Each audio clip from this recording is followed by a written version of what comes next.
L'exposition qu'on présente aujourd'hui, au passage Sainte-Croix, sont réunis autour d'un thème commun, l'image.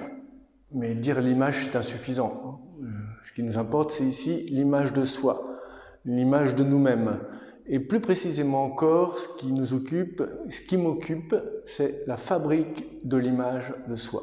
Dans une société de contrôle, en quelque sorte, dans une société d'exposition, de penser justement à notre capacité à maîtriser nos images lorsque parfois nous n'en avons plus la possession. C'est autour de ce sujet qu'on peut réunir toutes les pièces qui ont été présentées, qui sont présentées dans l'exposition du passage Sainte-Croix.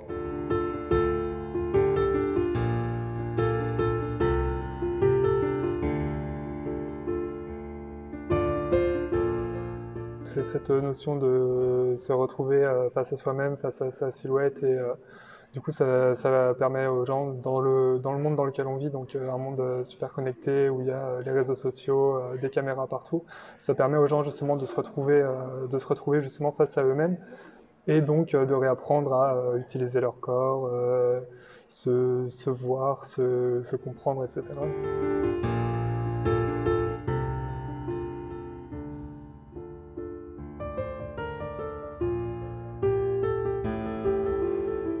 Christophe Viard est le premier à proposer une exposition in situ. C'est-à-dire que les œuvres qui sont présentées dans l'exposition ont été spécifiquement pensées, conçues pour le lieu, qu'elles n'existaient pas avant. Ce n'est pas une présentation d'œuvres déjà existantes, mais vraiment des œuvres inédites, on pourrait dire, qui ont été créées pour le passage. Ce qui me touche particulièrement dans cette exposition, c'est peut-être cette réflexion autour des traces que nous laissons en tant qu'individus, mais des traces aussi que nous laissons en tant que collectif, en tant que société.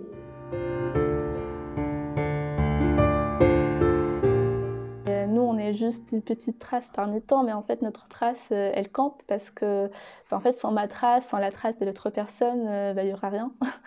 Et en fait, c'est cette accumulation qui devient intéressante. C'est pas juste ma trace à moi et c'est pas juste la trace de quelqu'un d'autre, c'est plutôt cette combinaison de tout le monde qui fait la richesse.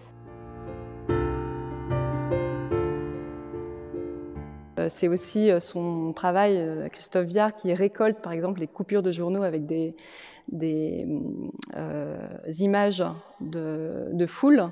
On ne reconnaît plus l'individu à travers la foule.